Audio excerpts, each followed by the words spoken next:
전태일의 이름이 불려지지 않고 잊혀지는 그날이 아마 우리나라의 노동 문제가 해결이 되는 날이 아닐까.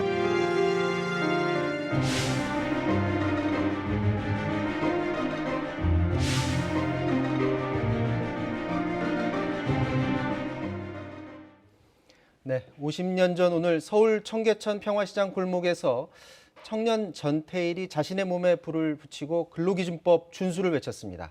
사사건건에서는 오늘 전태일 열사를 회고하는 시간을 가져보려고 합니다. 이 자리에 전태일 열사의 옛 동료 임현재 씨 나오셨고요. 최영일 시사평론가도 함께합니다. 자, 안녕하십니까? 안녕하세요. 안녕하세요. 자, 먼저요. 선생님, 함께 평화시장에서 가장 친한 옛 동료라고 알려져 있는데 처음에 어떻게 두 분이 만나시게 된 겁니까? 가장 친한 동료는 아니었고요.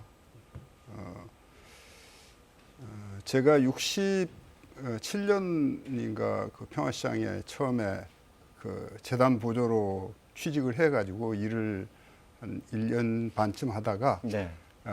갑자기 아무런 이유 없이 해고가 됐어요. 네, 해고가 되셨고요. 그러고 나서 이제 한 1년 정도 다른 일을 하다가 70년 2월에 그 세진사라는 곳에 다시 취직을 했는데 거기에 이제 전태일의 선배 신기호 씨라는 분이 제 상사였어요. 네. 이게 이제 상사한테 가끔 들리는 그래서 왔다가 나하고 인사소개를 시켜줘가지고 그래서 친구가 된 케이스입니다.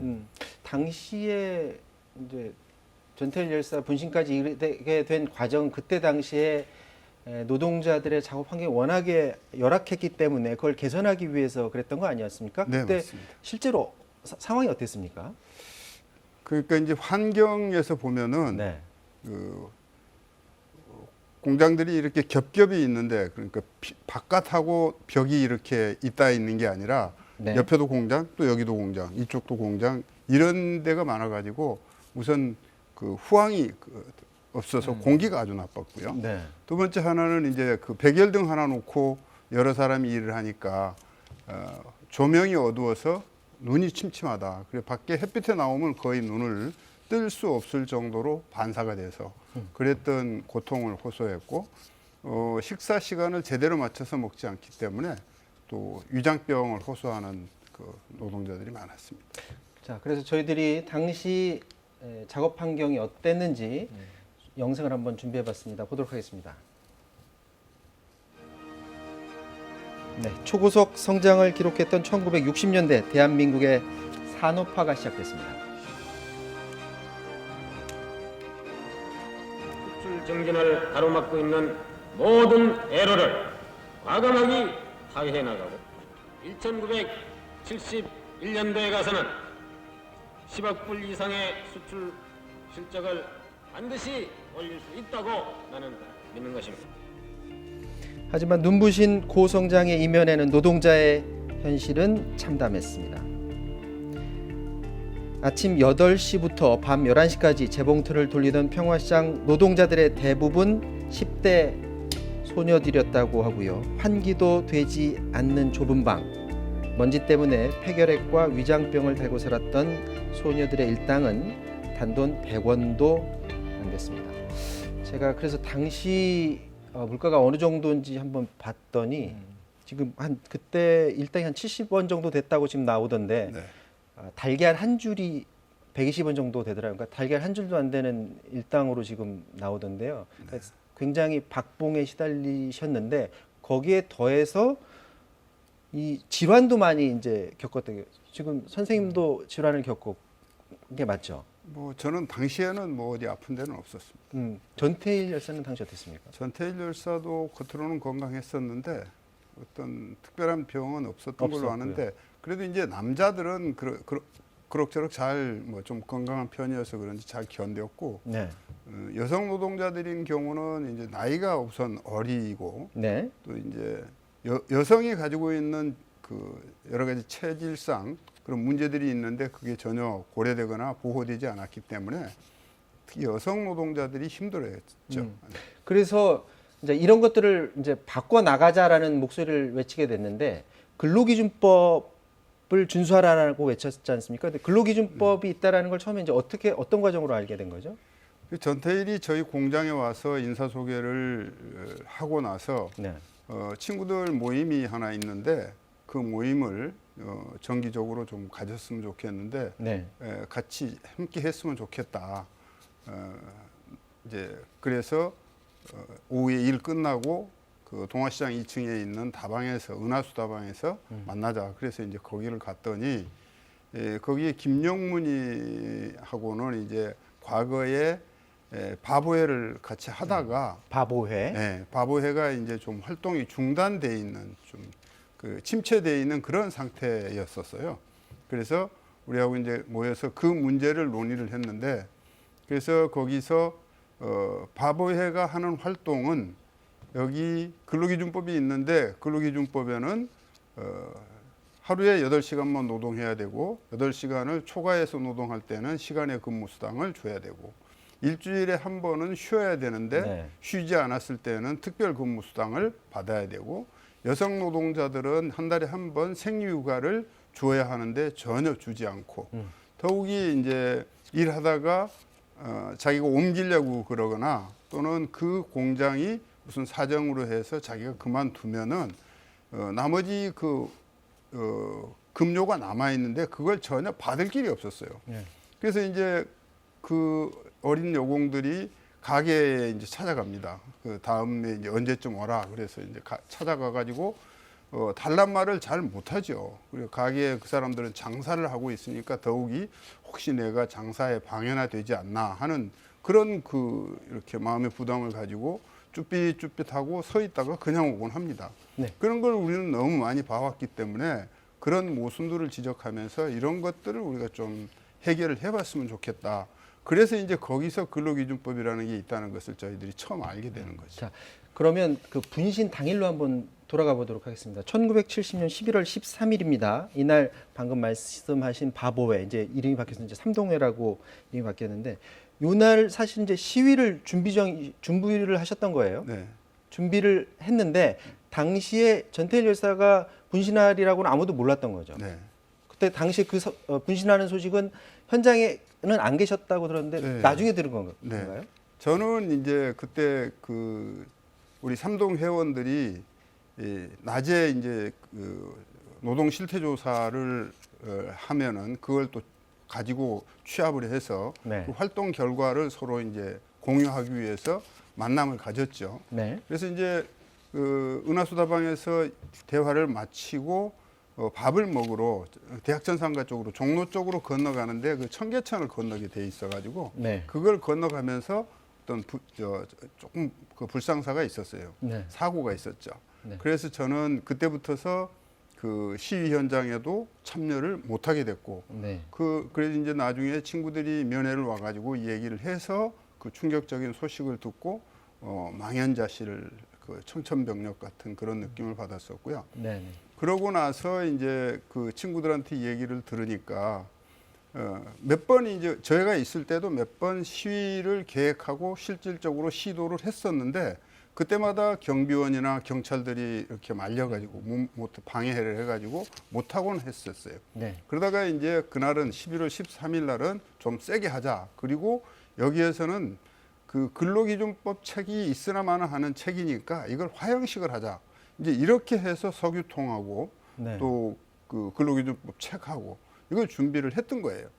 그래서 이제 그날도 방해를 심하게 받았죠. 그 하려고 그러는데 그러니까 이제 일부는 이쪽 그 2층을 통해서 3층으로 올라가고 일부는 이쪽 또 동에 3층으로 올라가고 그랬다가 전태일이 이제 그 나머지 친구들 보고 야, 저 1층에 가서 니네들 있어. 나 조금 이따 준비해가지고 갈 테니까. 네.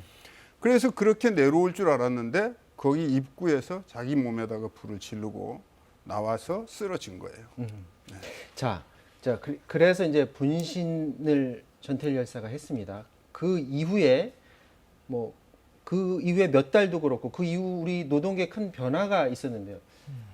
평론가님 그 이후에 어떤 변화가 있었죠? 그 이후에 엄청난 변화가 있었죠. 네. 사회적으로 이게 우리 노동 문제에 대해서 전국적인 이 환기를 일으킵니다. 네. 그 사실은 이 전태일이란 이름이 전국으로 뭐 뉴스에서 보도된 것도 아니고 퍼져나가지 않았어요. 네. 그런데 그 현장에 모였던 사람들, 저는 당시에 이 상황을 문익환 목사의 강연에서 전해 들었는데 네. 많은 이제 우리 사회에 이 민주 인사들이 모여들어서 이 전태일의 죽음을 헛되이 하지 말자. 사실은 현장에서 사망한 게 아니고 병원으로 옮겨져서 네. 명동에서 어머니가 보는 가운데 임종을 하는데 마지막 말이 배가 고프다는 이야기였다고 전해집니다. 네. 그래서 여기에 대해서 정말 많은 노동자들도 분개했고 이때부터 노동자라는 표현, 노동운동이라는 표현이 본격적으로 등장하게 됩니다. 그러면서 노동 문제를 개선하기 위한 다양한 분야의 이 투쟁들이 벌어지게 되죠. 자, 방금 말씀하신 것처럼 전태일 열사의 희생으로 우리나라 노동운동에 이제 불이 붙기 네. 시작을 했는데요. 방금 말씀하신 대로 어머니 고 이소선 여사의 영향이 컸습니다. 준비된 영상 보고 계속해서 말씀 나누도록 하겠습니다. 자식을 잃고 마음껏 울 수도 없었다는 이소선 여사. 아들이 남긴 유언 때문이었습니다. 어머니, 제가 못다 이룬 일 어머니가 꼭 이루어 주십시오. 우리나라 최초로 노조를 설립했고 유신 정권의 탄압 속에서도 노동자들에게 법과 권리를 가르치며 따뜻한 밥을 내줬습니다. 어머니 집에 들어가면은 뭐 언제나 뭐 북적북적하게 이제 사람들이 그 조합원들이 많이 들어가고 그랬습니다만은 항상 뭐 그 저녁밥 준비해 주시고 또 그리고 밤늦게까지 교실 노동조합 얘기들 이제 이런 것을 얘기했던 기억이 지금도 생생하게 나고요. 네, 하지만 고초도 뒤따랐습니다. 간첩으로 몰리는 등 2차례나 구속 수감됐었습니다. 평화시장 그 어린 시다들이 담 밖에서 소리를 지르면 안에까지 다 들린다고. 하나 둘 셋 그러면은 이소선 엄마 내줘요 그러고 소리 지른다고. 그러니까 막 소리 지르면 그 소리에서 내 배속 살속까지 막 쓰리고 아픈 거라.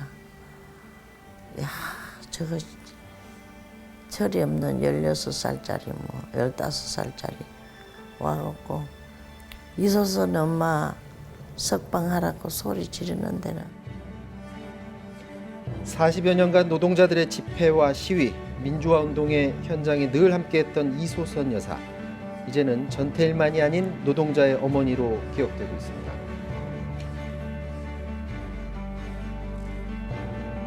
뭐 저 사람도 다 같은 인권의 권리는 있는데 벌레보다 못하는 취급을 받고 살고 있는데 나는 더 아픈 것이 더 많이 보이니까 포기를 할 수가 없어요.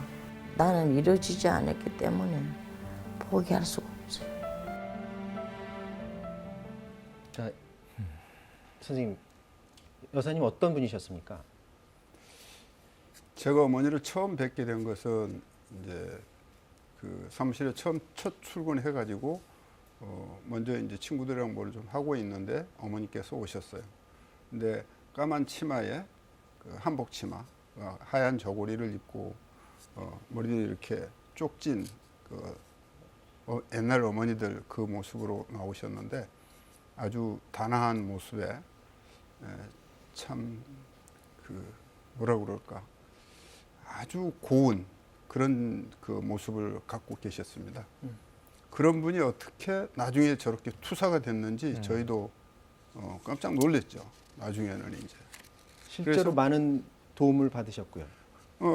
거기서 이제 어머니는 정말 우리들의 어머니였고 우리도 이제 어머니의 친자식으로서 생각하고 늘 살았는데 어머니는 늘 아까 그 황만호도 이제 그런 얘기를 했지만 어머니는 어렸을 때부터 자식들도 그 가난 속에서 배고픔을 체험을 하면서 자식을 키우셨기 때문인지 늘 밥 얘기가 좀 주로 많았습니다. 그리고 나중에 민주노총 시위 현장에도 가면은 누구라도 만나면은 밥은 먹었나 이게 이제 어머니의 그 레퍼토리였죠. 자, 어제 문재인 대통령이 고 전태일 열사에게 국민훈장 무궁화장 수여했습니다. 네, 추수했습니다. 그렇습니다.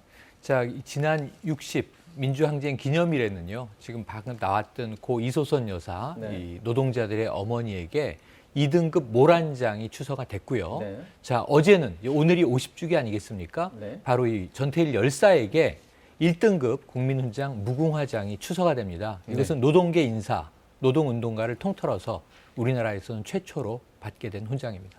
좀 늦게 받았지만 그래도 좀 감개무량하실 것 같아요. 네, 늦었지만 참 잘된 일이라고 생각을 하고요. 네. 더욱이 그 훈장의 의미는 우리가 지금껏 애국, 애족 하면은 어떤 그 외국하고의 전쟁 또는 독립운동 뭐 이런 거를 통해서만 하는 걸로 알았지 않습니까? 네.